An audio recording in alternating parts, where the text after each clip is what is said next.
see each other at Safeway or the gas station, and so we're here together. We all care about this community, that's why we're here, so that's awesome.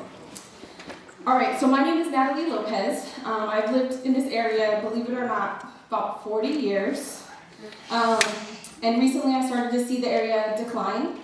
And so I wanted to do something about it. I wanted to get involved and see how I can make a difference. And I had help with Valerie and Elva to get started on a neighborhood association and see how we can make positive change in their community. So some of the things that we're really interested in is really making this area safe and beautiful. We're focused on safety and beautification in our neighborhoods, in our parks, at the Safeway Shopping Center, and just making sure that everything is really nice and that it's safe and that our kids can go out and we can let them go to the park and feel safe.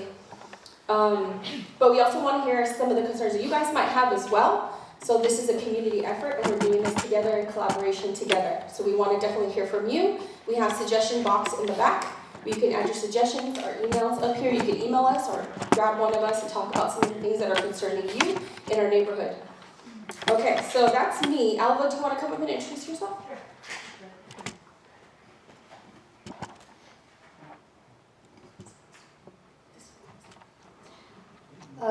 This is fabulous. I am so happy to see all of you. My name is Elva Wilson. I am retired. I worked for the county 35 years as a senior management analyst. I've been in San Jose over 65 years and a 35-year homeowner here in Berryessa. Believe it or not, over 6 decades ago, I actually went to elementary school here, Noble, Toyon, and then there was a Berryessa school here too. Our two kids, my husband's over there, our 2 kids attended Noble and Piedmont Middle. So I have always cared deeply for this community. But it was during our Not on Noble fight effort against the tiny homes in our neighborhood with the leadership of Robin Sandra, BCAC, and Councilman Cohen, that we were able to be successful and save our park. So seeing the power of that united voice come together is what inspired me to join Natalie, she's the driver, in this effort to form a neighborhood association. So I invite you to join us to be a part of the change that you want to see, to help us preserve the quality of life here in this community. Thank you.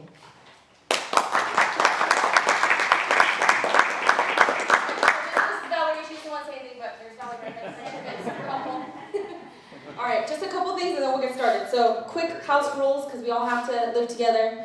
So there's a lot of division today. There's a lot of stuff that we talk about on next doors, a lot of arguing and back and forth. And so we want to keep this event positive and we want to talk about things that we can do to create solutions, positive solutions together. So let's avoid divisive political language and just to focus on positive ways to work on solutions together. We also have a ton of guest speakers today who spent their time, it's their evening, to come and speak to us tonight. So let's be thoughtful of their time and keep your questions to the topics that they're talking about. And if they're still around after the event, feel free to chat with them, or I can help you connect with them if there's some things that you really want to chat with them about that wasn't discussed today. And there's a sign-in sheet in the back, so just please sign in if you can so we can stay connected, and hopefully we'll see you at the next meeting. And we'll get started. So we'll start with San Jose PD, who's going to talk about crime in our area.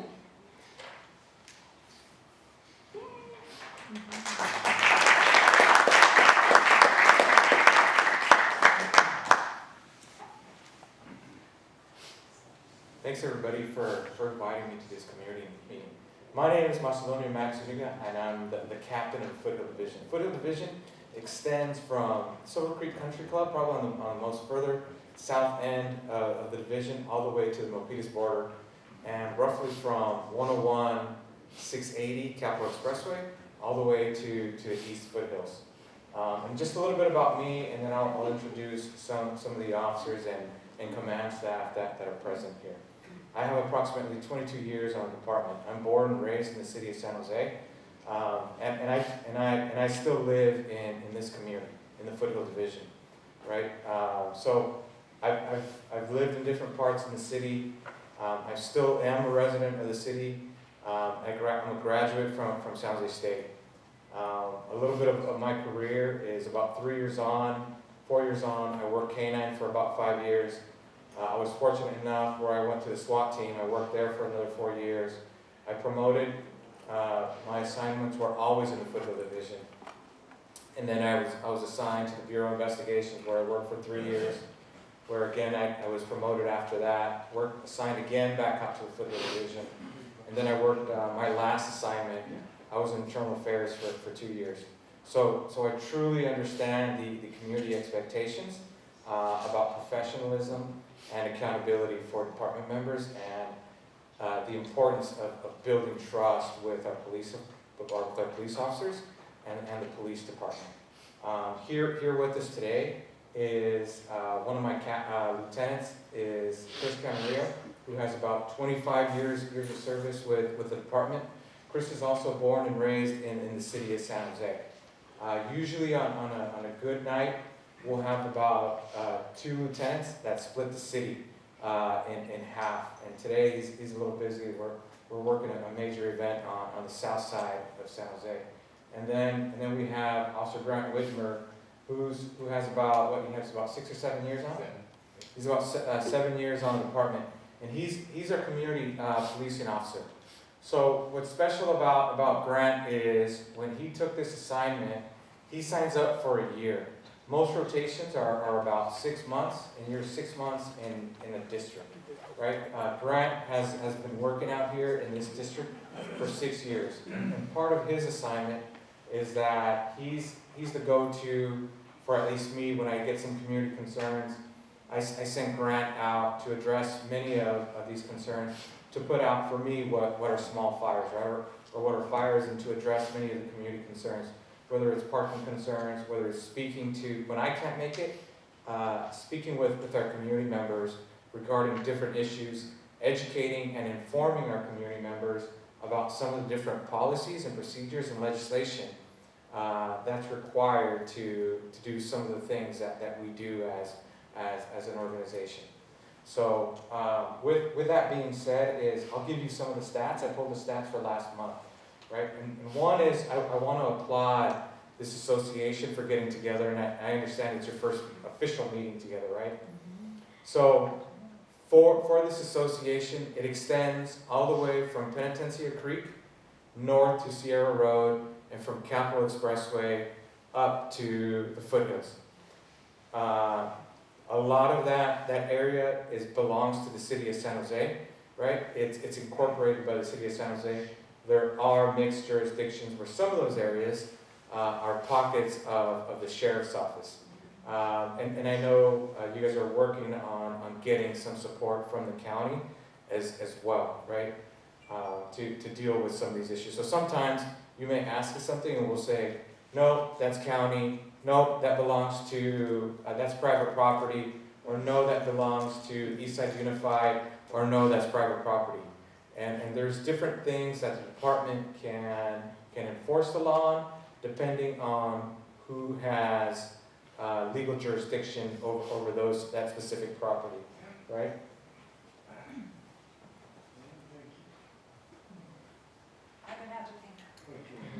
So, but just giving you the geographical boundaries of that area over the past month, from January 1st to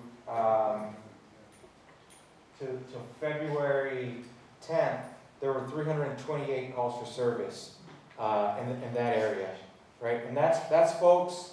That's a combination of folks calling the police, right? As well as our department members going out and doing proactive car stops in the area. And I'll break some of that down for you guys, all right? So we usually, when we have calls for service, we break them down into priority 1 through 6 calls for service. Priority 1s are those 911 calls for services, where those are emergencies. Oftentimes you'll see all officers responding with lights and sirens on, right? Those are those emergencies where the suspect is still there and someone needs emergency assistance. There was only 4 of those in a month, all right? Priority 2s, right? We had 76 calls for service for priority 2s. Priority 2s are that it's not an emergency, that the suspect is there, the incident may be escalating, and the suspect may or may not be there. So we had, and then we had 81 priority 3 calls for service. That's the suspect is gone, there's no emergency, and those may be delayed for our response times. And then we begin to get into priority 4s, 5s, and 6s, right? Priority 4s are oftentimes medical calls, a person's down, folks are calling, it's not an emergency, we need some help, we're taking burglary reports, but there's nobody present, right? And then 5s and 6s, those are proactive policing that we have. And priority 5s we had 60, and priority 6s we have 62. So nearly 120 calls for service is from the men and women that work out here in this area, proactively policing this area. I'm going to ask a question of you guys. How many officers do you think in this area, this district, which is District William, extends from Story Road, Story and White, right, all the way north to Milpitas, from the foothills all the way to 680. How many officers would you say that I have on day shift or swing shift on a good night? 3, 5, 4, 10. Yeah, 10 is wishful thinking. On a good day, how many do we have today, Chris? 4? 4. 4 calls for service. I'm sorry, 4 officers. Right? 4 officers. However, in emergencies, right, we're pulling officers from all over the city to address those types of calls, right? To ensure that we're providing the public safety that this community expects, right, and deserves. So I want you guys to understand that. So sometimes, I know one of the major concerns that I get all the time is, hey, there's this call for service, it's pending a little bit, what's going on, right? Why is the delay? Well, there's major incidents, like right now we're working a major incident that's taking resources from all over the city. And some of these incidents are resource intensive. They take a lot of officers to ensure that we're transporting, we're properly canvassing, to follow up. I don't want to take up too much of your time. I already know she's going to give me the hook. So with that being said is, we'll leave that. I look forward to seeing you guys at the next meeting, and I want to leave you with this message, right? With only being 4 officers that are assigned to this area, you're truly my eyes and ears. We can't, as police officers, right, efficiently and effectively police this community without your help, right? If you see something, say something, right? Get cameras on your residences.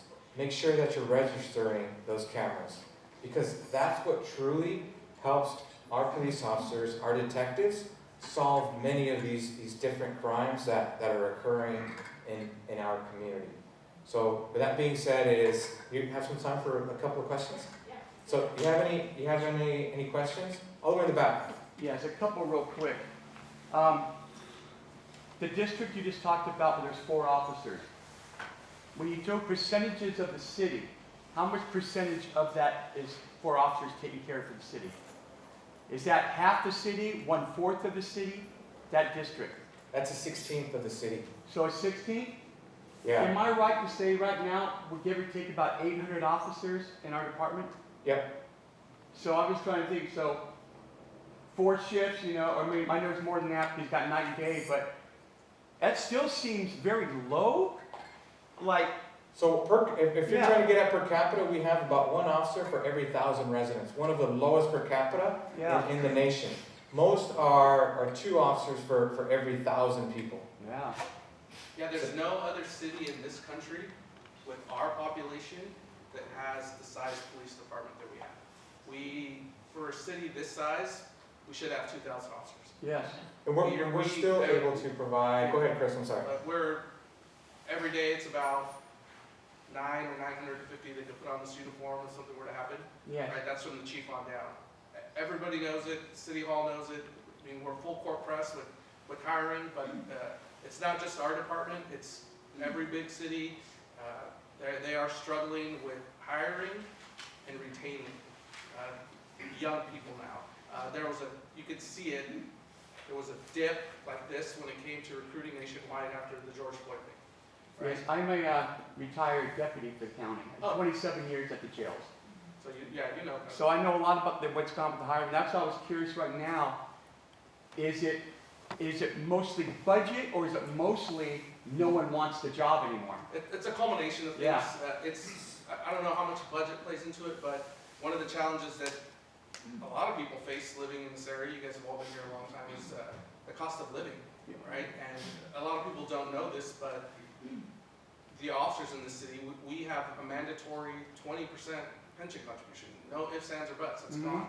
And then you add state, federal taxes, another 20, 30%, benefits, everything else. So we're, like everybody else, I'm not making excuses, but No. when you're literally taking home 35 to 40% of your pay to live in San Jose in the greater area, and then what happens is when you become a police officer in the state of California, you're granted a certificate that tells you, hey, this certificate, you can be a police officer anywhere in the state. So for a lot of these young officers that aren't from San Jose, they're like, well, and this is happening, I just talked to another young man today who's leaving us. They're going back to where they're from, Fresno, the outliers where they can afford a house, they don't have to work 60 or 70 hours a week and raise their families like we all want to do, right? I mean, I work 5 or 6 days a week. Correct, yes. So, and same thing in the jails. It's just a challenge, and everyone's aware of it. Everyone is on the same page. I'm sure the council member can tell you that we want to hire people. We're doing the best we can, and we are hiring people. The other challenge is now every week we have retirements. I can leave tomorrow if I want Right. to. You know, I have my time. I have my age. But I'm still enjoy coming to work. Like Max said, I'm born and raised in San Jose. So we're going all over the country to hire the best and brightest officers, right? We're getting officers, we're reaching out to the high schools and some of these different things. We have a cadet program. We currently we're going to start a new academy here in about a week with 30 officers, right? And then there's an academy right after that with another 30 officers. But as fast as we're getting officers, we're trying to keep them as best as much as we can, right? But in the meantime, what we're using technology to really help us overcome some of these issues. And this is a nationwide phenomenon that's going on, and we're all fishing from the same pond when it comes to getting some of these officers. I'll get to your question now. Let me get hers real quick. What's your question, ma'am? So my question is that, you know, the elementary school here, and sometimes a crazy guy, I'm not sure the female man is really crazy and 50 miles sometimes, and I live nearby. So can you just, as I mentioned, I talked to the home picture for, and can you just put a bumper over there and let the driver slow down? So one of those things is we need to work with the Department of Transportation to do traffic studies in order to install speed bumps and things like that. So also, I suggest that if you have time, I can help you guys stay over there to check their speed. Talk to me, we'll talk about it. We can work with Department of Transportation, Parks, Recs, and Neighborhood Services. Go ahead, ma'am. Okay, last question, because we're overdue. Last question. Okay, super quick, only because a lot of people are interested in this. So, you mentioned 120 calls proactive, that means you're just patrolling. So a lot of people are concerned about, well, why don't I see police patrolling in my area? What determines that? Is it based on 311 calls, 911 calls, or how do you decide how to disperse the patrols? We only have 4 officers. So depending on calls for service, Calls right? for service. It's calls for service. How many officers we have? On that day? We only have 4 officers every single day, right? Okay. On both sides of the week. So as far as officers are always patrolling their areas. It's just you won't see. Sometimes you just won't see it. Okay. All right. Thank you. And I'll see you guys at the next one. Anybody have any Thank you, guys. questions? I'll be in the back.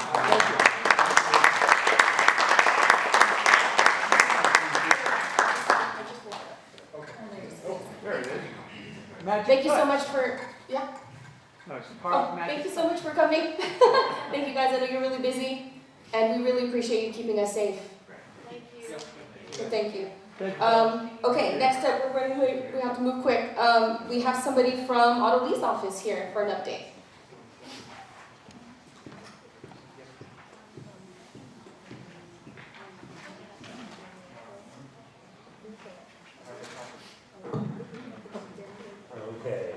me okay? All right. Well, thank you all very much for having me. My name is Alexander. I'm from the Office of County Supervisor Otto Lee, representing the Berryessa area as well as Milpitas and Sunnyvale. So Elva and Natalie were kind enough to share a few of the questions that folks had sent in. So I'll start with a few updates on those subjects, and then obviously I'm happy to take some questions. If I don't know the answer right off the top of my head, I'll take it back to the office, and we'll get back to either you directly or to Elva or Natalie with the answers to those questions. So I'll start with an update on 10 Kirk. I'm sure a lot of folks are familiar, but for those who are not, 10 Kirk is the Veterans Transitional Housing on Kirk Avenue, not too far from here. And unfortunately, there were some concerns around kind of the quality of life at the facility. There were some structural problems. There was a lack of upkeep with the nonprofit that was operating it up until this point. And unfortunately, the Veterans Administration basically told them they were not going to renew their contract for the facility. And so we were in serious danger of losing that facility, losing the services, losing the beds that the unhoused veterans who were staying at 10 Kirk were relying on. And so the county stepped in, purchased the property, and we brought in a new contractor to kind of take over on a provisional basis while we figure out kind of what a long-term solution is going to be.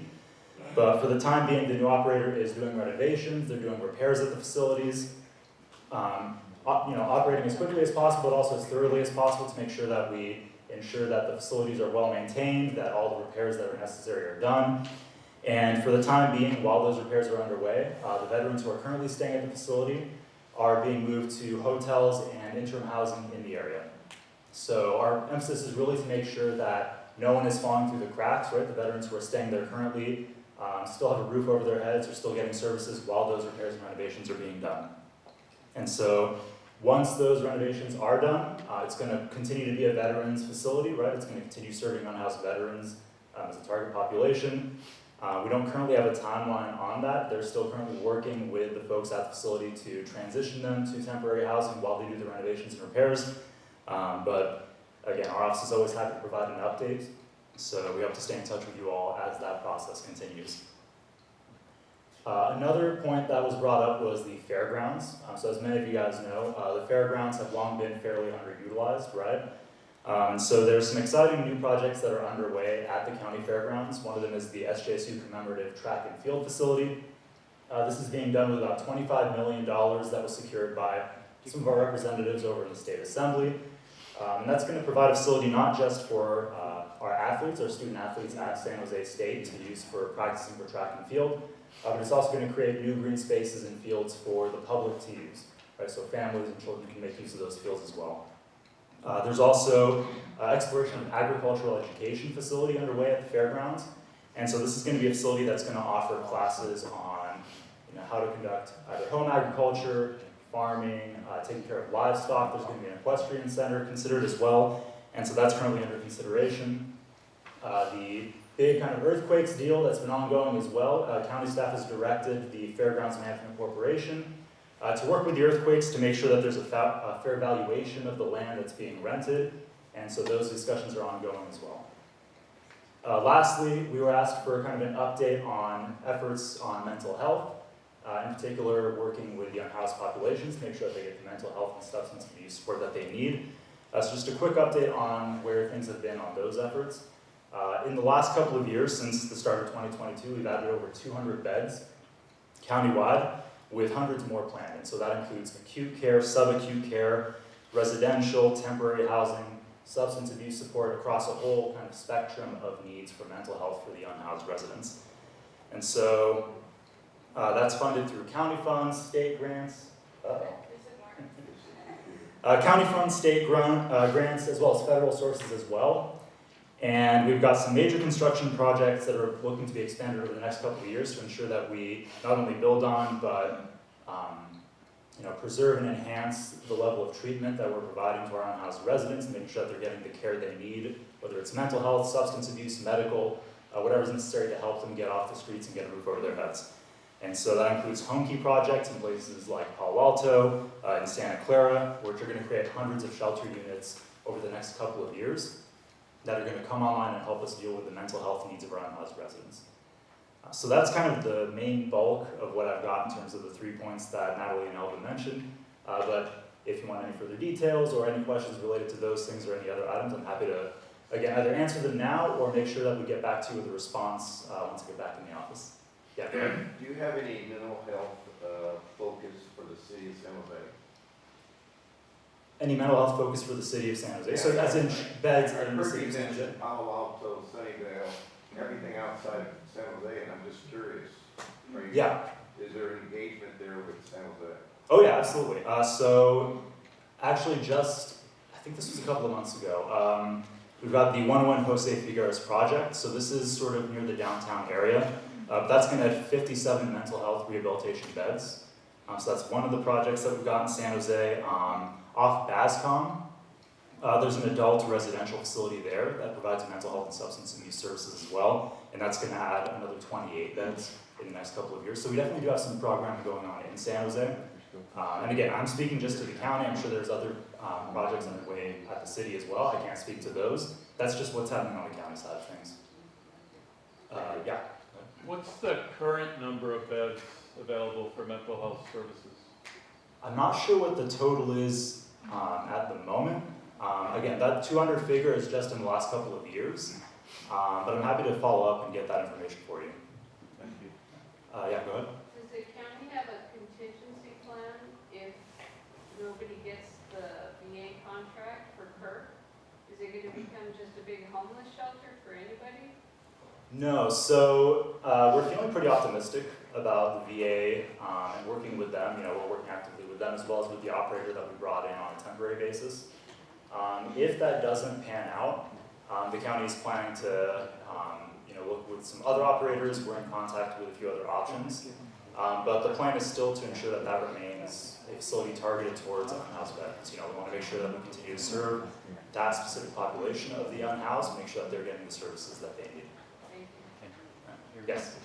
We had gone to what Board of Supervisors meeting a little while back when the Prop 1 funds were coming in. And the discussion was about the fairgrounds also being considered for a homeless facility. Is that still being discussed? So it hasn't come up for active discussion in the last couple of meetings that I've seen. Okay. I'm happy to kind of look into that for kind of a status update for you, but to the best of my memory, and I've been at the county since June of last year, so I've been in those meetings since then, I haven't seen any substantial discussion about that. Okay. Yeah. Yes. Given that we have probably close to 10,000 homeless in this county, I understand that there is a very high, significant portion of those that have mental health and drug addiction issues. And most of those, many of the ones that we see on the street, they really don't need housing, they need inpatient treatment facilities. So you're talking about in the hundreds of these residential places that, would it be possible to consider some of the hospitals, like, you bought O'Connor, you bought a hospital down south, now you're buying regional here. Yeah. Is it possible to dedicate a significant portion of those hospitals to inpatient residential places for the drug addicted, mentally ill homeless that we see on the street? So to some extent we're doing that at Regional Medical. So there's a kind of smaller facility on the RMC lot that's going to be dedicated to providing services to unhoused residents. So medical services, some mental health services. But it's not inpatient? As in residential? Uh-huh. So where it gets tricky with residential is we have sort of different needs, right, compared to a hospital versus a living situation, whether it's temporary or permanent. So that's kind of the issue we run into there. So generally, we prefer to look at where can we create dedicated facilities that are actually built and designed for folks to live in, as opposed to saying, can we take a hospital that was not designed for that and kind of reconvert it for those purposes? Gotta keep moving on. Okay. Thanks so much. Yeah, sure thing. Thank you.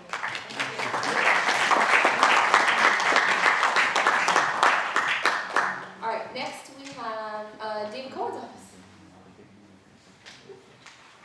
We won't start you, but I can see the agenda. I'll speak to it.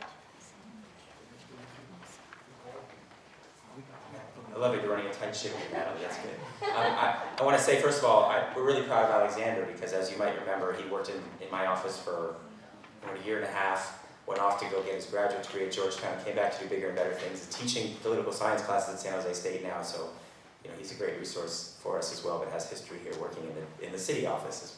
I just want to thank the team here, Natalie and everybody else, for starting a neighborhood association. One of the goals we had when we came into office was getting more neighborhood associations in District 4. We have too few of them. Really, there's only about 4 active neighborhood associations in the entire district, and so it's really great to see more groups organizing. Remember, we were having the whole thing with going on across the street at Noble. We were trying to convince people, keep this energy going and start a neighborhood association, and that often kind of peters out, but I'm glad to see that there's some momentum for bringing people together in our community. So thank you for that. It's really important for a vibrant district to have groups like this that are successful. I want to just point out a couple members of my team that are here tonight. Lam Nguyen in the back is my chief of staff, and Ralph is a new member of my office who's doing community relations for my office. Also with us tonight, representing the mayor's office, is Stephen Noah in the back. We're lucky that Stephen, as our liaison for our district from the mayor's office, actually lives in District 4. He's done work in his district for a long time. He comes to many of our events. He knows what's going on in our district, and he's here to, I assume, report back to the mayor's office about what it is he hears tonight. So, I was appreciative that officers, we have one still here, but that the officers were here to talk a little bit about what they're doing. I meet monthly with Captain Zuniga and talk to him about what's going on in our district. He shares with me the data in our district, which, compared to other parts of the city, is probably the lowest crime area of the city of San Jose. So we're still proud about that and want to keep it that way. But we talk to him regularly about what's happening in the community here, about patrol. And one of the things I can repeat to him every month is that the community wants to see your officers around. So we do talk about patrol.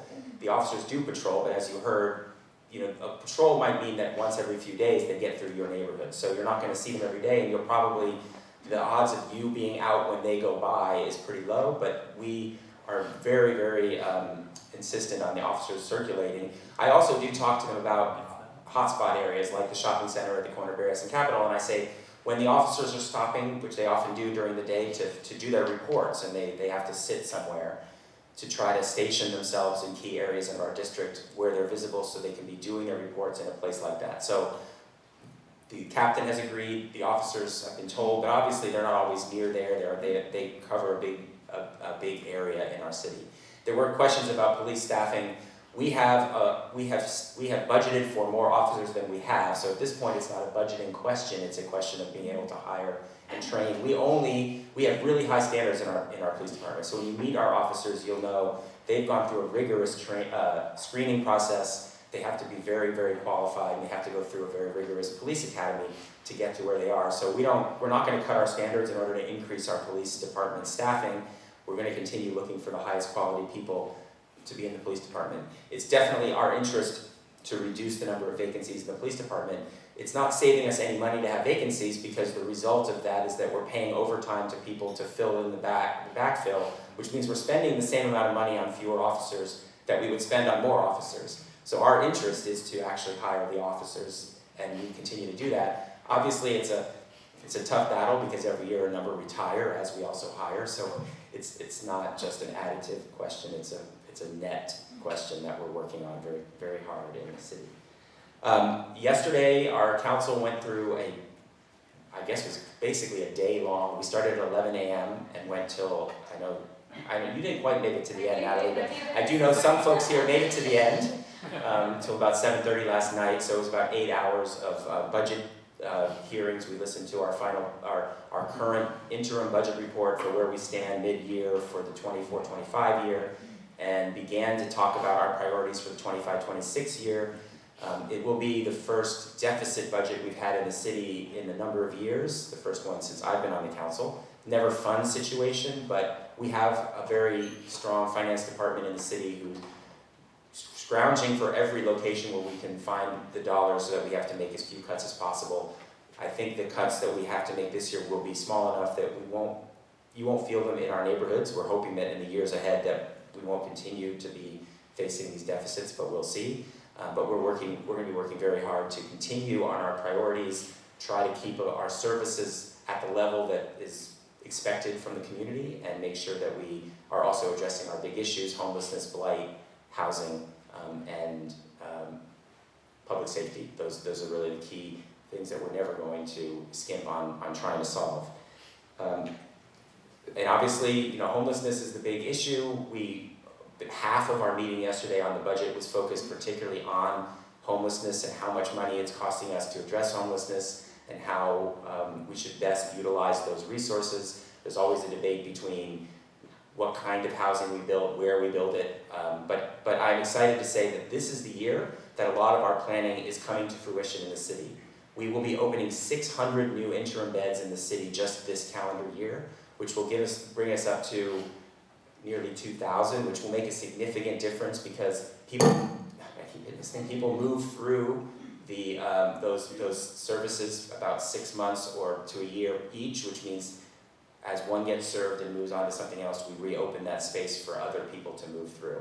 Today, we were very happy to go down to South San Jose at Branham Lane, where they're opened the largest housing project that the city's opened to date. There's 204 units at this property down in Branham. Really, really impressive facility that will eventually become long-term permanent affordable housing. But for now will be used as an interim housing site for our unhoused residents. It's a really big part of the puzzle, and people will begin to move in the next couple weeks. But we were down there today for the grand opening ribbon cutting to see that moving forward. And there's a couple more big projects in the work. There's one down in Cherry Lane in District 9, and then the next big one after that will be our Cerrone site up in North San Jose.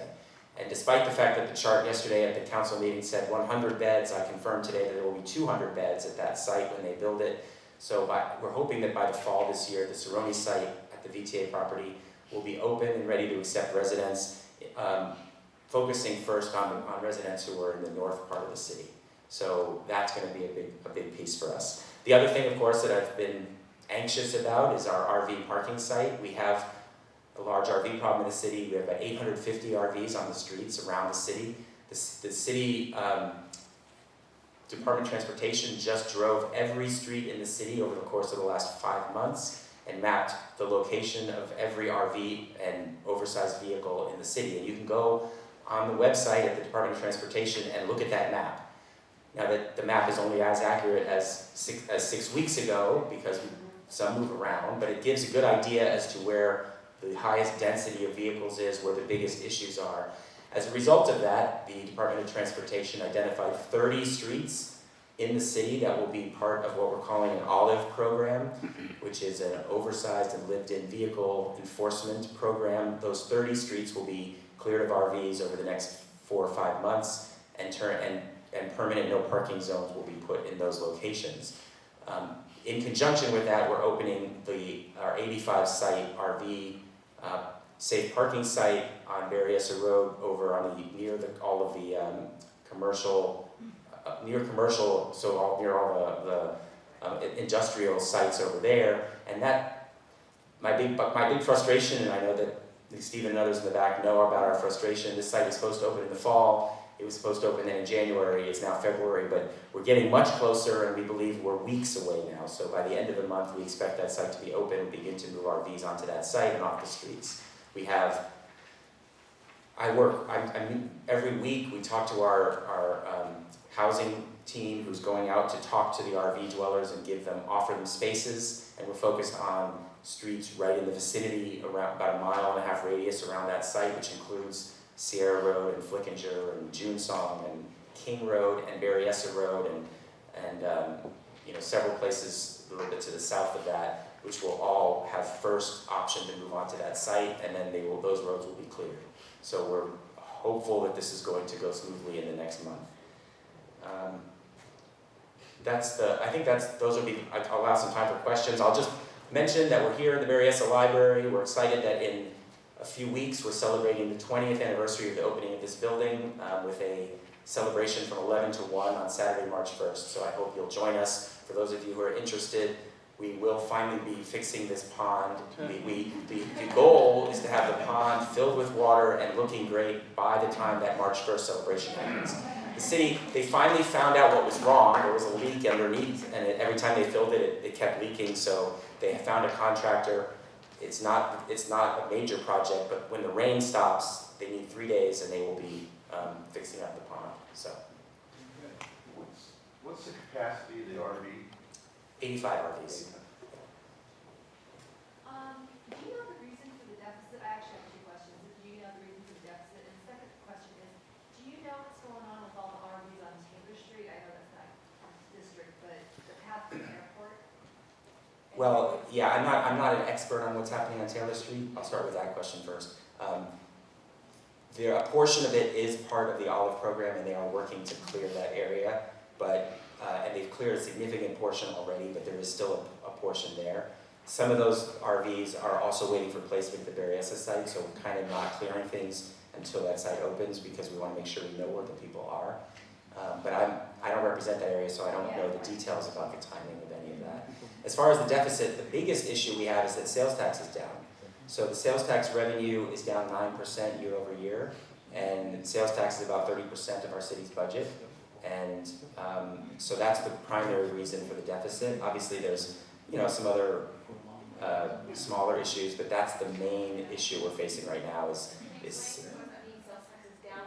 meaning well, We're spending less. We're buying less. people seem to. I mean, our sales tax comes from many things: business purchases, in personal shopping, and dining out, and all the things people do. And there's 5 or 6 categories. They're all down. Some are down more than others. The biggest one that's down is business-to-business tax receipts. Obviously, when you pay sales tax, a portion of that comes to the city directly, and it's a huge part of our budget.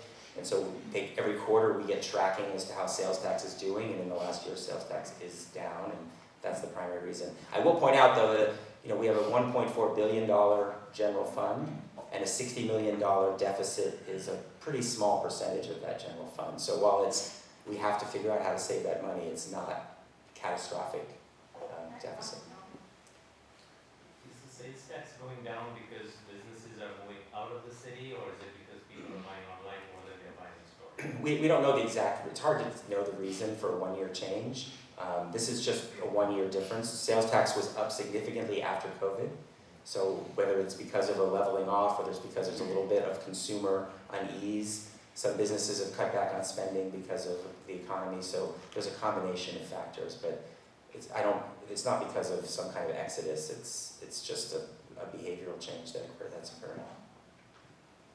So San Francisco and Fremont recently voted to strictly prohibit parking of RVs in their cities. What's to keep those people being displaced from coming to San Jose?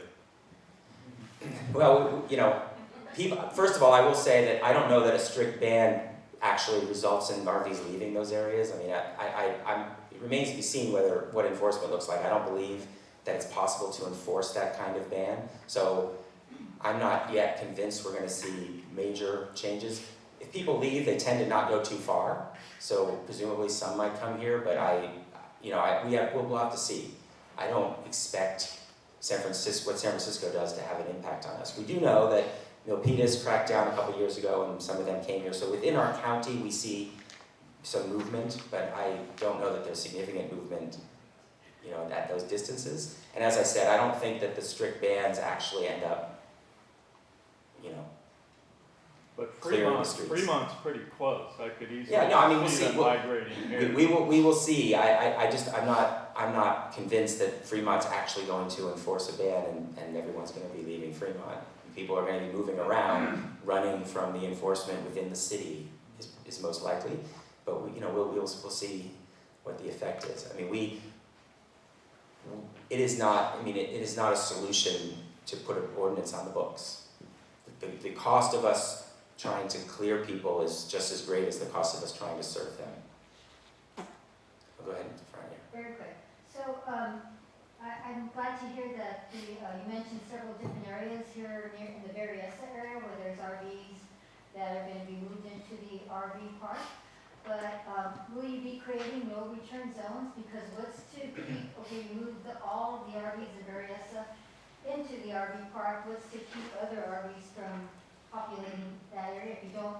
And the mayor has talked about, kind of, I don't want to use the word rewarding, but there should be some benefits to communities who take up, you know, these, I want to call them projects. Yeah. And, you know, they should have like no return zones. How realistic is it that where you're taking RVs in Berryessa and putting them in the park, that you can create those? That, you know, that's been my concern, is how realistic is it? That's our intent, and we are going to try. You know, how realistic any of it is always a question. I mean, people find places to go, and presumably right now they're in the places they think are the most attractive, and so it's keeping others from coming is a difficult task. 2 of those streets that are on the list are designated in the OLIVE program for permanent tow-away zone, no parking signage. Not all of them, but several of them. I think 2 or 3 of them are. So those will clearly be enforced. The rest we will try to stay on top of it. And we usually, you know, if one moves in, it's easier to get them to move along early before they accumulate. We're gonna work on that, and we're gonna try. David? I have a question. Just go ahead, Susan. What number would you call if an RV pulled up like in front of my house to do early prevention? Where somebody would come and say, hey, can you kind of move it along? There's a place to report that on the app. Lamb has the details of numbers. I don't know all that stuff. The 311 app is a place to report that if that happens. You know, being our neighborhood here, and we all do see how our Safeway has really gone down the whole area. Because just recently myself, I go to Wells Fargo, and we have that homeless presence of there that deters a lot of. We've talked to business owners ourselves. They said our business is down half. No one wants to step across somebody to get in the store. Sandra herself, going to the salon, had to step over someone to get in. I go to the bank. One homeless guy comes and starts asking me for money. I said, I don't have anything for you. Then his buddy comes around with 2 pit bulls on the other side of me. I go, so no one feels safe going to that center. What are we going to do about that one? So there's a lot of elements to your question. Yeah. Certainly, I'll start with one. If there's an animal issue, we do have an animal control officer that will come out and make sure the animals are not off leash and bothering people. We've done that in many of our encampments, and there is a team that takes care of that. So that can be reported to us if that happens and you see it. Certainly, I would encourage anyone who ever feels that there's a threat or something dangerous to call 911 and report it. That's step number 1.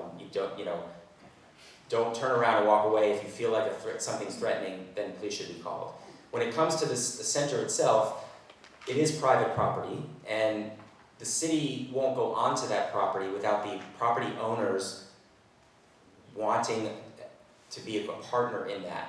So it's a matter of communicating with the property owners, which we do sometimes and the police do sometimes, and you can all do as well, or tell the businesses that you talk to, hey, talk to your property owner, and get them to actually try to take action. So we've had issues where, one example that you might be aware of, the old Carl's Jr. on Capitol Avenue, right?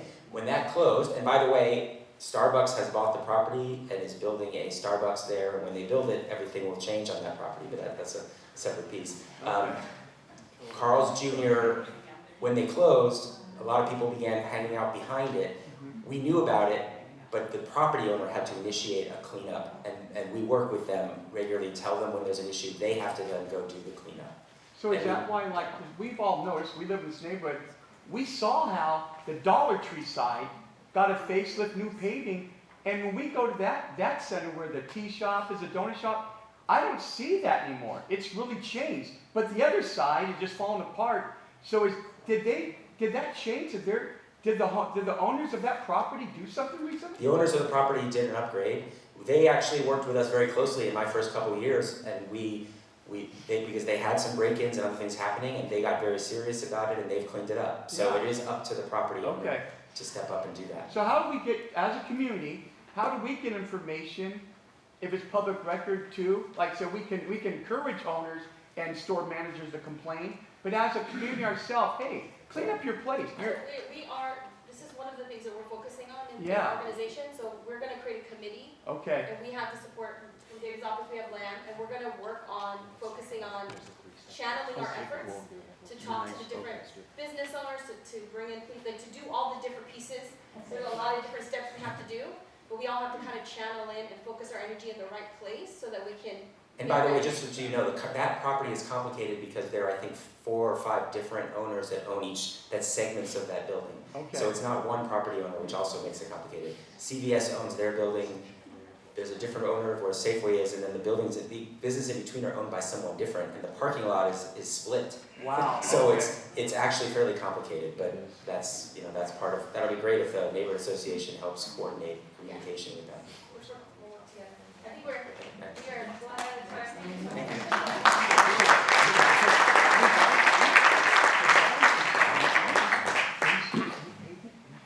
Carl, I'll have to log into your machine.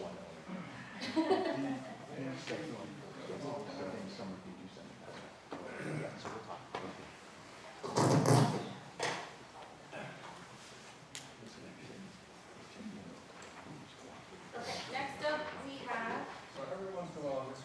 Yeah, they're over there, so it's hard for me. All right, we have Mike Cross from PNA. He's going to do a quick update.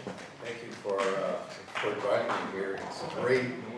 It is absolutely wonderful to have a new neighborhood association. And it is great that we can collaborate with each other. And Natalie makes that very easy. Okay, so does Elva, so does Valerie. A lot of resources that I didn't realize come from your staff there. But anyway. Oh, Mike, this is Mike Cross from the Penitencia Neighborhood Association. Yeah, I'm Mike Krause. I'm the president of the Penitencia Neighborhood Association, which is just south of this neighborhood association. So we are, our boundary tradition is Penitencia to Mayberry. Doing the same thing. I'm not even Italian either. But North White to Capitol.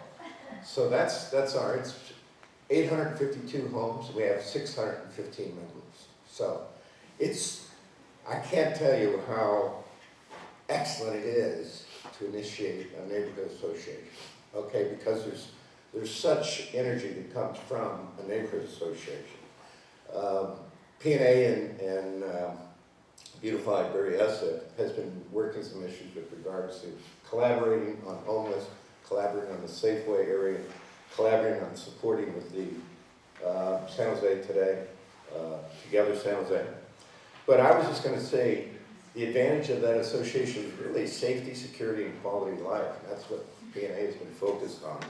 It fosters a sense of community. People get to know each other, you say hi to each other, you actually recognize each other. I call it social capital, where you actually build capital with the social.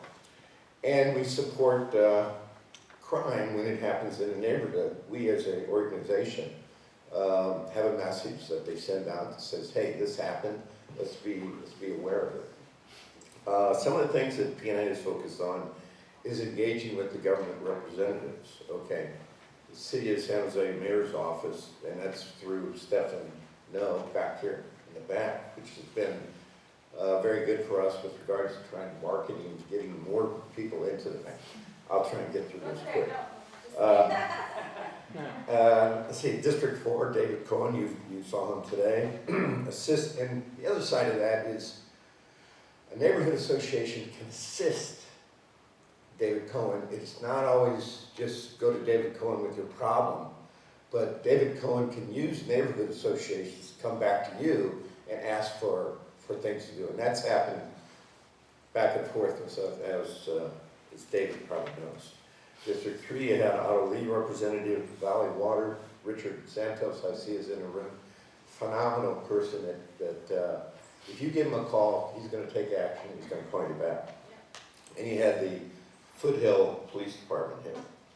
But we've been trying to host a community meeting about every quarter. Neighborhood dumpster day, Dave can help you out on that, and I understand Beautify San Jose can also help you out on that, but those are wonderful events. Neighborhood cleanup, where there's an opportunity to Beautify San Jose, organize a group of people to go up and down to Penitencia to clean up Penitencia. There's an annual Beautify cleanup also. Hosting a national night out is quite good. Maybe we can collaborate with that. First one this year. Oh, good, good. block parties, trying to have a block party just so it's amazing how many neighbors don't know their neighbors. You know, I mean, if you begin to know your neighbor, it's amazing what happens once you get to know them. Parking becomes, goes away, things like that. Membership growth has always been our focus. We're always focused on trying to get the membership up, flyers, mailing, word of mouth. And the other item out there is membership volunteer hour accumulation. You should think about that because that's a trend that Beautify San Jose uses relative to value add back to them, working with them. We have Beautify San Jose grants. You get up to $5,000. It helps you do some things, beautify your neighborhood. Distributing recycling information is something that became important for us.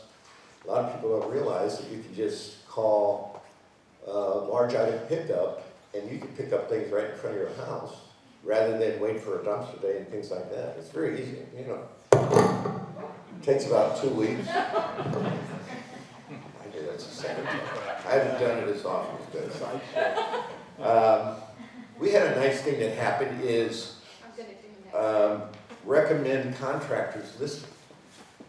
In the neighborhood, a lot of people are doing some contract work on their house and they don't know who they should contact in order to do that. And so we organized a group or a list that says, here's a contractor that's been used in the past with other neighbors. They will vouch for them. And it's a real easy list for you to call up, and if you want to talk to the person using it in the past, you can do that, and it's worked out pretty well. Supporting neighbors. The neighborhood association, I found that we can decouple a neighbor from a conflicting issue if the neighborhood association gets involved as a third party. And so we've done that in many cases where there's an organization that, Dave, I can't emphasize enough to you about Responsible Landlord Engagement Initiative. I know it's out there, it's asking for funding, but they were instrumental in helping us get some disruptive houses in our neighborhood taken care of. Okay, a lot of times people rent their house out, they really don't care, they go up to Fremont, high rent districts and things like that, and they just let whoever they want live there and be destructive to the neighborhood. So we found the Responsible Landlord Engagement Initiative very good. Somebody loses their keys, they give me a call, they say, hey, can you put an email out that says anybody lost any keys? We've returned keys, we've returned purses, we've had dogs. And also advocate for the community at the City of San Jose Community Council. Okay, foster CERT. CERT is a CERT stands for Community Emergency Response Team. Community Emergency Response Team. Yeah, thank you. But we're trying to get the whole neighborhood. We get somebody on every block in order to be a CERT member, such that if there is an emergency out here, we can have somebody there that can help respond, in case of an emergency. A web page is always good.